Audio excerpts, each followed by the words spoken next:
So, yun. Normally, in a criminal case, mayroong jeopardy. So, hindi pwedeng i-appeal, hindi pwede ang motion for reconsideration on judgments of acquittal. Hindi mo pwedeng sabihin na, ay, motion for recon. Hindi. Dahil na, what does jeopardy mean? The person has already been put in danger of losing their liberty, or in some cases, their life. And with the acquittal, tama na. Sinasabi ng hukuman, kailangan tundukan yan, lalong-lalo na in criminal cases. Ngayon, bakit dito walang double jeopardy? Kasi, ayon sa Korte Suprema, kapag yung desisyon ng hukom sa trial court ay attended with grave abuse of discretion, ito po ay walang bisa. At dahil walang bisa, hindi ito second trial. Kung hindi, ay ibig sabihin ay tumutuloy pa rin ang kaso sa regional trial court. Ibig sabihin, hindi pa tapos. And therefore, yung first jeopardy ay hindi pa buo. Anong mangyayari ngayon? Babalik ang kaso sa regional trial court at para ikonsidera nung hukom yung ibang ebidensya. Kasi kaya sinasabi ng Court of Appeals na ang kaso, ang desisyon ay attended with grave abuse of discretion ay dahil ang ginamit lang ng hukom o ng judge ay yung recantation. Yung recantation, isa lang yon sa ebidensya. Kailangan ikonsidera ng hukom ang lahat ng ebidensya na iprinisinta. Kung hindi ako nagkakamali, naalala ko yung mga facts dito, ang problema ng depensa ni Laila de Lima doon sa kanyang mga kaso sa Regional Trial Court ay wala silang ebidensyang ipangsasalag sa prosecution. So, pagka ganon, ang prosecution lang ang nag-provide ng ebidensya. Hindi nag-provide ng ebidensya ang defense. The court will make a decision based only on the evidence presented. So, ang nagpresenta lang ay ang prosecution. Nag-file kasi sina Laila de Lima ng demurrer to evidence. Ibig sabihin, kini-question nila kung sapat yung ebidensya ng prosecution. Hindi ko sure kung ito yan kasi dalawa yung kaso eh. So, in this case, sinabi hindi. Ibig sabihin, dapat nagpresenta pa ng ebidensya yung defense. So, in this case, babalik sa trial. Kung tama yung iniisip ko, dalawa kasi nga yung kaso. Yung isang kaso, demurrer to evidence denied. Presenta sila ng ebidensya, pero inacquit. Doon sa isang kaso, dahil sa recantation, sinabi ng judge, ito na nga pala yan. Dahil sa recantation, nag-acquit na kagad si judge at sinabi niya, hindi enough yung ebidensya. So, anong ibig sabihin nito? Kapag pinawalang bisa yung acquittal, kailangan ikonsidera ng judge lahat ng ebidensya. Ipresenta niya lahat ng ebidensya. Or maaaring bigyan ng pagkakataon ang depensa na mag-provide ng additional evidence. No, it's not a mere error in judgment. It is a big error in judgment kasi this is a judgment attended with grave abuse of discretion. It is not a misapplication of the law, but rather the failure of the judge to consider other evidence.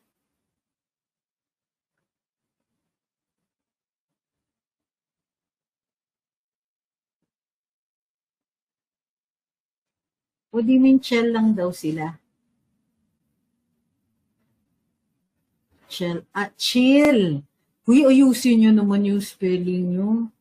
So, chill lang daw sila, attorney, kasi baliwala daw yung pagbawi dahil pinapaayos lang daw ng CA yung pagpapatigil ng kaso. Wala daw kulong yun. Yan ang pinapalabas nila sa X or Twitter. Kasi ang nakalagay sa decision ng Court of Appeals, remand to the trial court. Ngayon, pwede rin naman ding konsiderahin ng judge na ito ay in the nature of a motion for reconsideration at magde-decide siya uli. This time, using other evidence. So that could go, it could go that way. Not exactly that way. Hindi yung baliwala. But hindi siya baliwala kasi vacated yung judgment eh. So, remanded to the trial court, either the judge will reconsider his decision on his own, motu proprio, and include in his decision the examination of other evidence.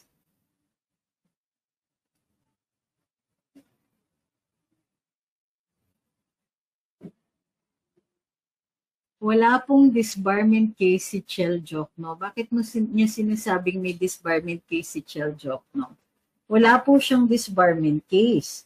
Doon sa kaso ng mga mangingisda sa Palawan, supposedly na nagrereklamo na sila daw po ay hindi nakakapaglayag at nakakapangisda at sila po ay nagkakaso sa national government, binawi yung kaso, sabi nila hindi sila nag-authorize at hindi nila kinalalang abogado nila si Attorney Chel Jokno.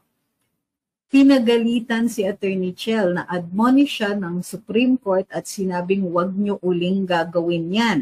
Kasi inassume niya na siya yung abogado, hindi pa pala niya nami-meet yung kanyang mga kliyente o nakakausap. O kung nakausap man, hindi pa yung parang in-person or face-to-face.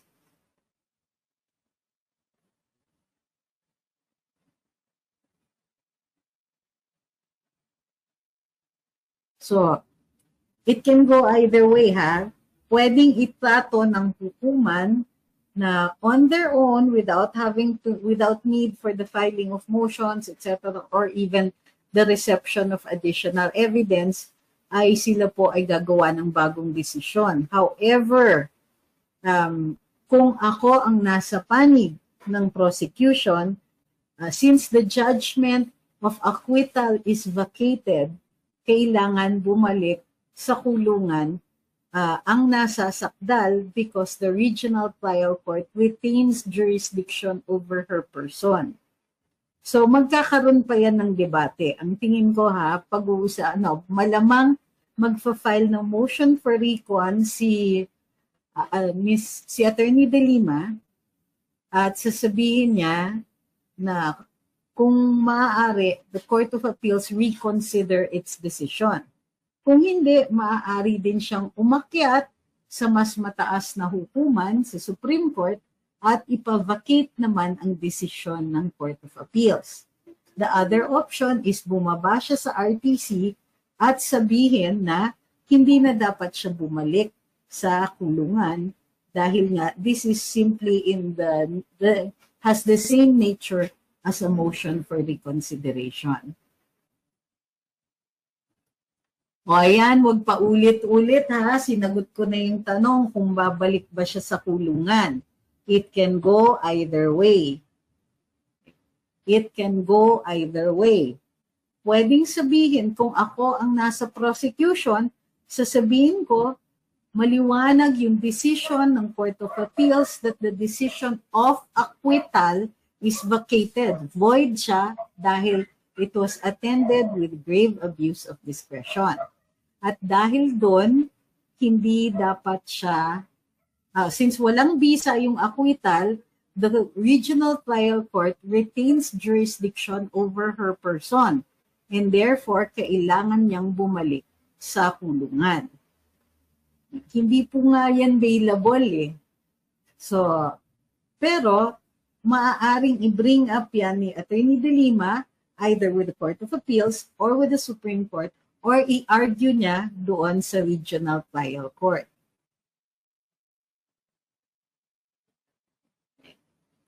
So, hindi pa natin, it's possible that she goes back to jail, but it is also possible na pag ang i-argue ng panig niya doon sa hukuman, sa baba, sa Regional Trial Court, ay hindi na dapat siya bumalik sa kulungan.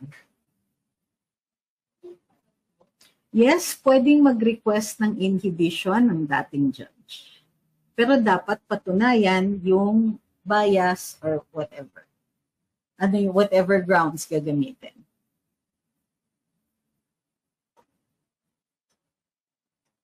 Guys, huwag niyo namang sabihin, what about so and so? Explain nyo, ano yung tinatanong ninyo? Sabi ni Leonie, what about Kerwin? O what about him? Ano po ang tinatanong ninyo?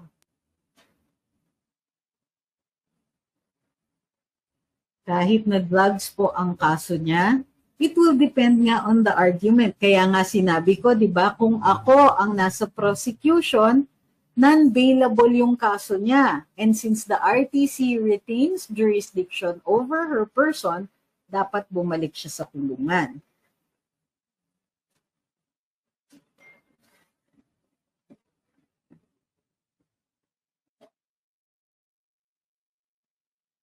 Next.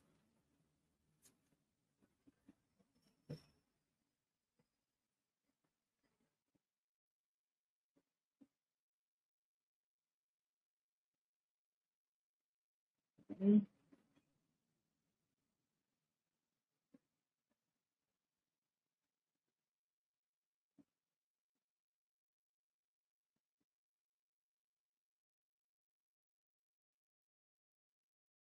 Pwede nga rin siya.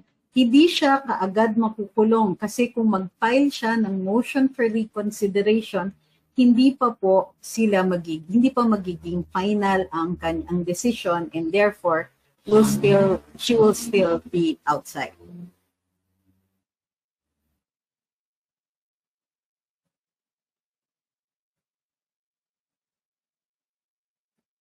When you say the prosecution, are you referring to DOJ? In the higher court, in the Court of Appeals, it is the Solgen. In the Regional Trial Court, it is the city prosecutor. Yes, they're under the DOJ. Pero I wouldn't be so quick to judge, ha? Huwag niyong iisipin na yung mga city and assistant city prosecutors have the same mentality as the DOJ secretary, kung yan po ang sinasabi ninyo.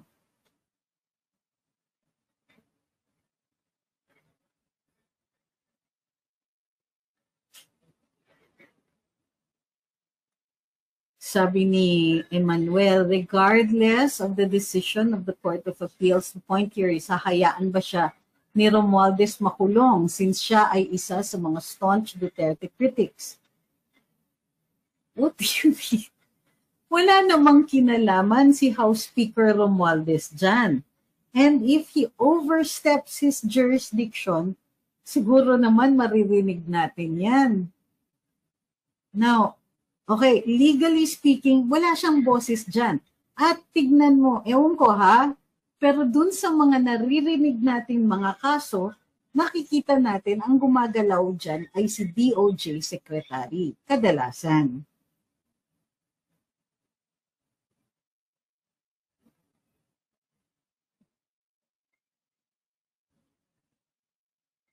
Sabi ni Edgar, due to insistent public demand, baka pwede raw si General Torre ang umaresto kay De Lima. Pwede.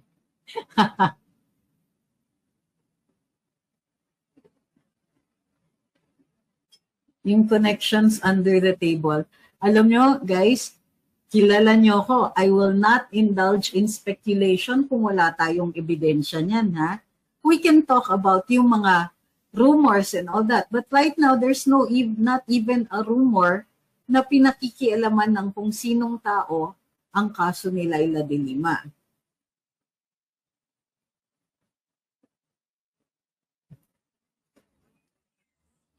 Sabi ni Carlos, this is just a palliative measure to divert the attention of the people on the massive election fraud committed by the COMELEC.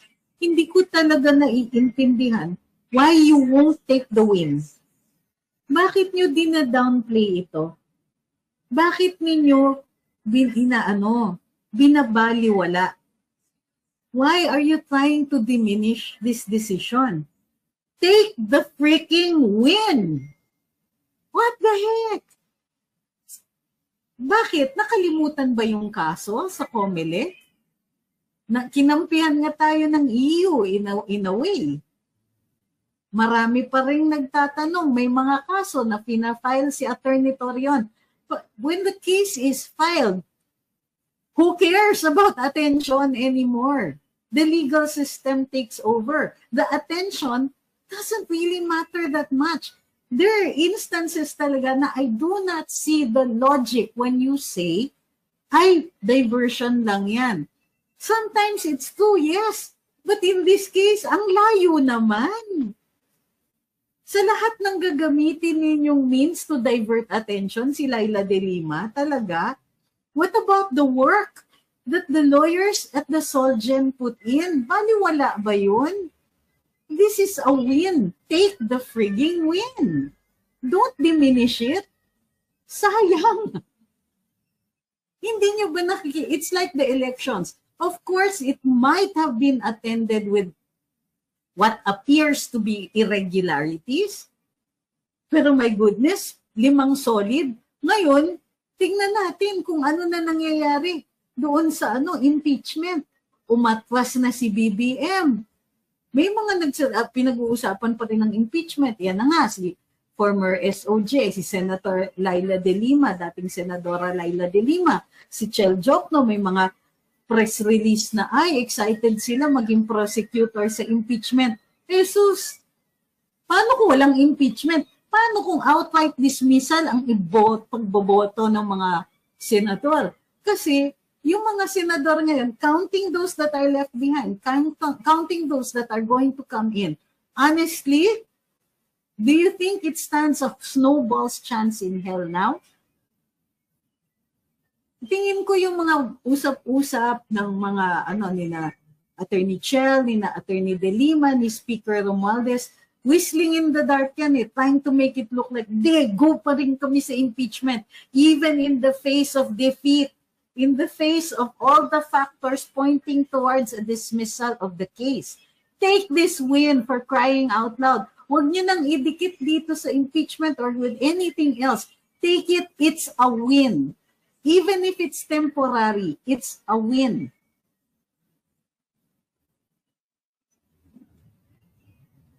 Sinong may sabing dismiss na yung impeachment ni VP? Wala pa akong nakikitang desisyon yan ng Korte Suprema. Meron ba? At saan po nakalagay? Sinong nagsabi? Pag sinabi ninyong dismissed na daw yung impeachment ni VP Inday, sino po nagsabi? Para matignan natin kung totoo yan.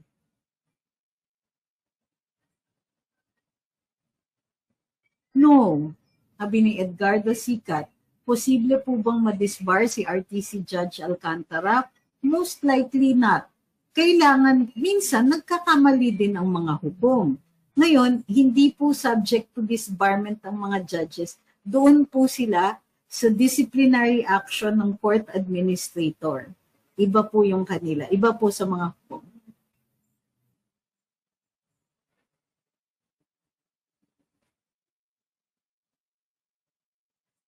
Narinig at napanood sa Net25.